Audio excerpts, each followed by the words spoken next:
Presyo po ng ilang gulay sa bayan po ng Calasiao, Tumaas. Para sa detalye ng balitang yan, kasama natin Idol Joanna De Vera. 104.7 IFM. Report!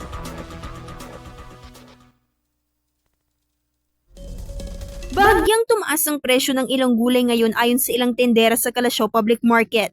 Ayon sa kanila, kaunti ang na-harvest nitong linggo dahil ang iba sa mga nag-aani ng gulay sa Benguet ay umuwi sa mountain provinces para bumoto noong halalan. Naiintindihan naman umano ng mga tindera ang kaunting na-ibagsak na suplay sa kanila dahil sa susunod na linggo ay posibleng bumalik din sa dating presyo ang mga gulay. Sa ngayon, nasa 120 pesos ang presyo ng repolyo mula sa dati nitong presyo na nasa 70 hanggang 80 pesos kada kilo, habang nasa 100 pesos naman ang Chinese petchay. Nasa 80 pesos ang kada kilo naman ng bell pepper at cauliflower, habang nasa 50 pesos naman ang patatas, carrots at kamatis kada kilo. Kasama mula rito sa IFM Dagupan, ito si Idol Joanna De Vera, Tatak IFM.